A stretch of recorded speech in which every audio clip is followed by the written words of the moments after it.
안녕하십니까? 고린도전서 102번째 시간 깨어 의를 행하는 삶, 깨어 의를 행하는 삶이란 제목으로 하나님 말씀 증거하도록 하겠습니다. 본문의 말씀 고린도전서 15장 34절부터 있는 말씀 함께 읽습니다. 깨어 의를 행하고 죄를 짓지 말라. 하나님을 알지 못하는 자가 있기로 내가 너희를 부끄럽게 하기 위하여 말하노라. 누가 묻기를 죽은 자들이 어떻게 다시 살며 어떠한 몸으로 오느냐 하리니 어리석은 자여 너의 뿌리는 씨가 죽지 않으면 살아나지 못하겠고 또 너의 뿌리는 것은 장래 형체를 뿌리는 것이 아니요 다른 밀이나 다른 것의 알갱이 뿐이로되. 바울은 의를 행하며 죄를 짓지 않기를 권면하고 있습니다.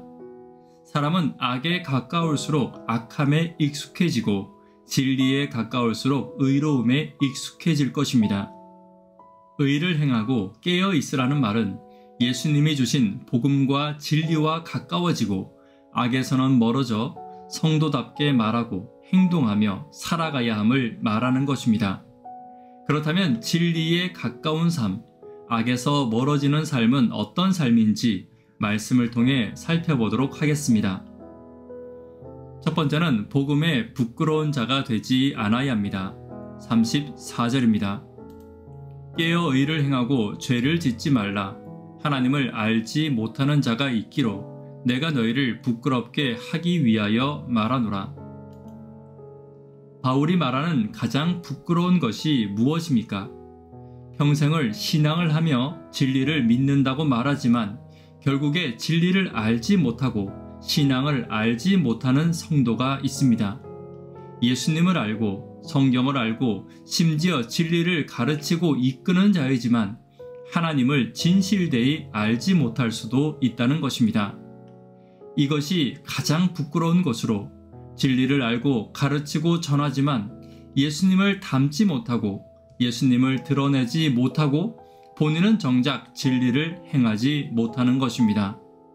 고린도 교회에서도 비슷한 일이 있었습니다. 진리를 가르치는 성도들 중에 부활의 진리를 자신의 생각대로, 자신의 경험대로 이야기하고 가르치는 성도들이 있었습니다. 또 진리를 알지만 말과 행동은 여전히 진리 아닌 것을 따라가고 있었던 것입니다. 지금도 같은 일이 있을 수 있습니다. 진리를 알지만 말과 행동은 자신의 생각과 경험에 여전히 머물러 있는 것입니다. 복음을 아는 것은 복음을 내 삶에 받아들이는 것입니다. 오늘 나의 말과 행동이 내가 믿고 아는 복음에 합당하며 복음과 진리를 말과 행동으로 따라가는 저와 여러분 되기를 간절히 바랍니다. 두 번째는 이 땅의 씨는 결국 썩어야 함을 기억해야 합니다. 36절입니다. 어리석은 자여 너의 뿌리는 씨가 죽지 않으면 살아나지 못하겠고. 성도는 땅의 육체는 썩고 하늘의 육체로 다시 태어나게 될 것입니다. 어떤 사람들은 이 사실을 알고 자신의 육체를 함부로 사용하고 때로는 금욕적으로 사용해서 성경에 없는 율법을 자신이 만들어 지키는 자들도 있었습니다. 이 구절은 우리의 육신은 반드시 죽을 것이나 부활을 통해 다시 한 번 더 거듭남을 이야기하고 있는 것입니다. 그러나 다르게 이야기하면 이 땅에서 그리스도인은 마치 한 알의 밀알과 같이 떨어져 썩어 다른 영혼들의 살아남을 위해 살아가야 함을 말하고 있는 것입니다. 예수님의 삶이 그러했고 바울의 삶이 그러했습니다. 믿음 안에서 나의 삶을 하나님께 드리고 성도들에게 드리고 교회에 드림으로 교회가 열매를 맺고 성도들이 나를 통해 하나님을 알고 발견하도록 자신의 삶을 드려야 하는 것입니다. 하나님께 드려진 삶과 하나님께 드려진 씨앗은 반드시 싹을 틔우고 성도는 반드시 영광스러운 부활의 자리에 앉게 될 것입니다. 오늘 이 땅에서 나의 삶을 온전히 하나님께 드리고 부활을 온전히 선물로 받는 저와 여러분 되기를 간절히 바랍니다. 세 번째는 이 땅에서 충실히 씨를 뿌려야 합니다. 37절입니다.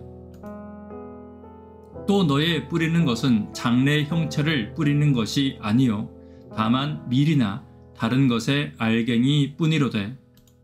37절의 말씀은 장래의 몸이 현세의 몸과 같지 않다는 비유로 부활의 몸은 영뿐만 있는 것이 아니고 물질적이면서도 현세의 육신과는 다르다는 것을 말하고 있는 것입니다. 그렇다면 하늘의 육신으로 거듭날 성도들에게 가장 필요한 것은 그들의 인생에 진리의 씨를 뿌리며 사는 것입니다. 고린도 교회의 일부 성도들은 진리를 알았지만 진리의 씨를 뿌리지는 못했습니다. 성도들은 오늘 나의 말과 행동이 진리의 씨를 뿌리는 행동이라는 것을 기억하고 있어야 합니다. 성도가 진리에 합당하지 않게 이야기하며 행동하는 것은 진리를 제대로 드러내지 못하는 것입니다. 거짓과 이간질과 자기 자랑의 유혹에서 벗어나야 합니다. 겸손과 의로움의 왕이신 예수님의 형상을 나의 말과 행동을 통해 드러내야 할 것입니다. 오늘 저와 여러분의 삶이 깨어있어 진리를 드러내고 진리를 심고 부활의 열매를 얻는 삶이 되기를 간절히 바랍니다. 말씀에 결론 맺도록 하겠습니다. 깨어 의를 행하는 삶은 어떤 삶입니까? 복음에 부끄러운 자가 되지 않는 삶입니다. 이 땅에서 썩지 않을 진리의 씨를 뿌려야 합니다. 또한 이 땅에서 썩지 않을 영원한 복음의 씨앗을 뿌리는 삶임을 잊지 않는 저와 여러분 되기를 간절히 바랍니다. 기도 제목 함께 나누도록 하겠습니다. 구도자분들을 위해서 기도 부탁드립니다. 청년, 학생, 어린이들, 특별히 수험생들을 위해서 기도 부탁드리며 어린이, 교사들을 위해서 특별히 기도 부탁드립니다. 깨어 의를 행하는 삶은 진리를 행하고 진리를 말하고 예수님의 순종과 겸손을 드러내는 삶임을 잊지 않기를 위해서 기도 부탁드립니다. 이 시간 개인적으로 기도하도록 하겠습니다. 감사합니다.